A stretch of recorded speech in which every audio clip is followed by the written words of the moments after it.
वहां पर एक कहानी आती है कि भगवान विष्णु योग निद्रा में सो गए। तो जब भगवान विष्णु सो रहे थे तो उनके कान के मैल से मधु और कैटभ नाम के दो राक्षस पैदा हुए। पहली बात, भगवान विष्णु सो कैसे सकते हैं?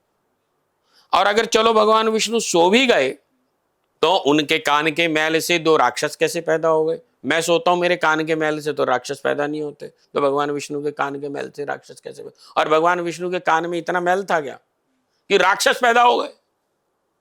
मधु और कैटभ, मधु यानी मीठा, कैटभ यानी कड़वा। मीठी और कड़वी बातें कान से जाती हैं। जिनका अपना विवेक शून्य हो जाता है और वो किसी पद प्रतिष्ठा पे बैठ जाते हैं, उन्हें आप कोई पद प्रतिष्ठा दे दो तो सबसे पहले अपने चापलूसों की बात सुनना शुरू कर देते हैं कि हाँ जी, वो गुरुदेव आपका तो फलाना चेला तो ये कह रहा था। अच्छा, तुझे मैं बताता हूं, तू मेरे लिए ऐसे बोलता है। यानी अपना विवेक शून्य कर दिया। और कोई चापलूस आएंगे, पैर दबाएंगे, कुछ और करेंगे, ऐसा करेंगे, अरे गुरुजी आप तो बहुत अच्छे हो, बहुत अच्छे हो, आपसे बढ़िया कुछ है ही नहीं।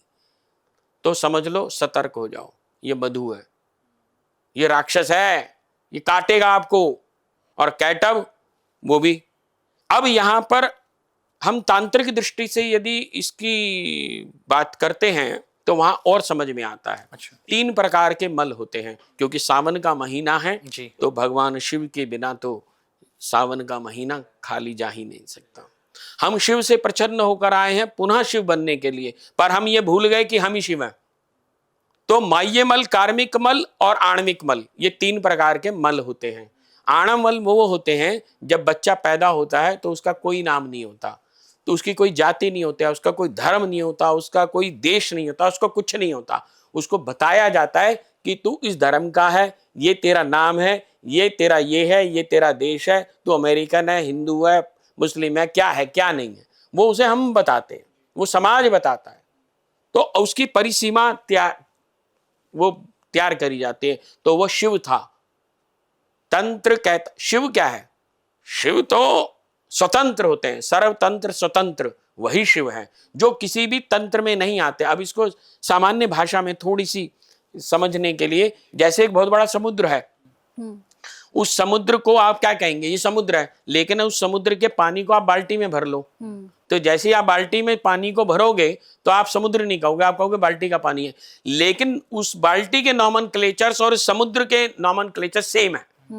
उसका पानी भी खारा है, इसका पानी भी खारा है, इसमें भी सोडियम है, उसमें भी सोडियम है, जो जो उसके अंदर क्वालिटी है वो इसमें भी है। ठीक इसी प्रकार से प्रत्येक व्यक्ति के अंदर वही ही क्वालिटी है जो शिव में है, परंतु वह माह्य मल और कार्मिक मल होने की वजह से वो ये सोचता है कि मेरी ये रेस्पॉन्सिबिलिटी है, मैंने बच्चा पैदा किया, मैंने शादी करी, मैंने ऐसा करा, मैं इस धर्म में हूं, मैं इस देश में हूं, मैं ऐसा हूं, मैं वैसा हूं।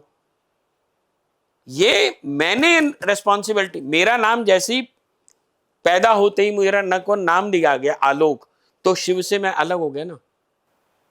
नाम से मैं शिव नहीं हूं। बिल्कुल। अगर मेरा नाम भी शिव रख दिया जाएगा तो मैं शिव नहीं बन जाऊंगा। तो शिव बनने के लिए उन तत्वों को जागृत करना पड़ेगा। अब आणविक मल, माह्य मल और कार्मिक मल, जब ये मल हटने शुरू होते हैं या हटाए जाते हैं जब साधना के मार्ग से, तो जब दुर्गा सप्तशती का कोई भी व्यक्ति पाठ करना शुरू कर देता है तो उसकी चेतना जागृत हो जाती है, चेतना का स्तर जागृत हो जाता है। जब चेतना के अलग अलग स्तर जागृत हो जाएंगे तो उसका शिव जागृत हो जाएगा। उसी को पता चलेगा कि कौन हूं मैं ही शिव हूं, को हम। यही महर्षि रमण कहते हैं, को हम, हु एम आई।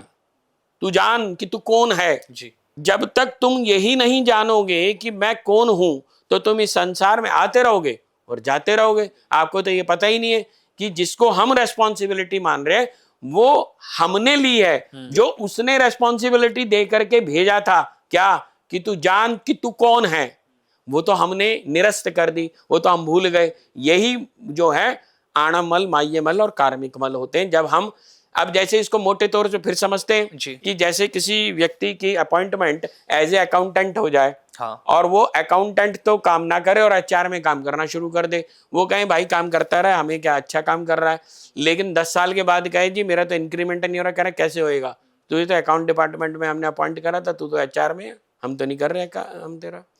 वो इंक्रीमेंट तुम्हारा कब करेगा? तुम्हें अपने में कब मिलाएगा? जब तुम ये सारे जितने भी, चाहे वो बुद्ध हुए हो चाहे महावीर हुए हों, चाहे अन्य कोई भी हुए, कोई भी संत हुए हों, उन्होंने ये मूल्य अर्पित करा है भगवती के श्री चरणों में कि ये संसार छोड़ करके ही, चाहे महर्षि रमन की बात कर लो, चाहे स्वामी जी महाराज दतिया की बात कर लो, या अन्य किसी भी संत की बात कर लो, वो आपको निराले से दिखते हैं, बिल्कुल अलग दिखते हैं, तभी तो उनके पीछे भीड़ भागती है, क्योंकि वो संसार का मोह नहीं रखते हैं। और यही दुर्गा सप्तशती बताती है कि जब एक व्यक्ति लगातार 3 वर्ष तक दुर्गा सप्तशती का पाठ ध्यान करता रहता है तो उसका शिव स्वयं जागृत होना शुरू हो जाता है, उसका विष्णु जागृत हो जाता है, उसकी चेतना में यह आलोक जागृत हो जाता है, यह ज्ञान प्रस्फुरित होना शुरू हो जाता है कि मैं कोई और नहीं, मैं ही शिव हूं। और उसकी साधना कैसे करता है? अब ब्रह्मा जी किसको उठा रहे हैं? भगवान विष्णु को।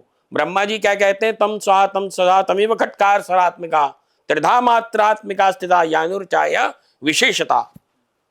अब यहां पर शब्दों की जो नाद, जिसको हम नाद कहते हैं, सबसे पहले जब ब्रह्मांड में कुछ भी नहीं था तो उसमें एक नाद हुआ जिसको ओंकार कहते हैं। वही ओंकार, वही सिक्खी के अंदर कहते हैं एक ओंकार सतनाम कर्ता पुरख, वही तो है एक ओंकार, वही शक्ति है, वही शिव है। उस शिव को तुम अपने अंदर तत्व के रूप में जब जागृत कर लोगे तो तुम शिवमय हो जाओगे, तुम ही शिव में परिणित हो जाओगे, तुम्हारा शिव जागृत हो जाएगा। सावन का रियल एसेंस यही है कि तुम स्वयं को जानो उस बगलामुखी माई की साधना के माध्यम से। क्यों?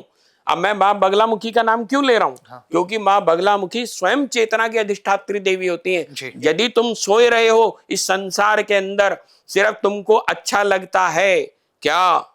कीचड़, एक नाली के कीड़े को आप निकाल करके अच्छे पानी में डाल देना, वो 15 मिनट में मर जाएगा।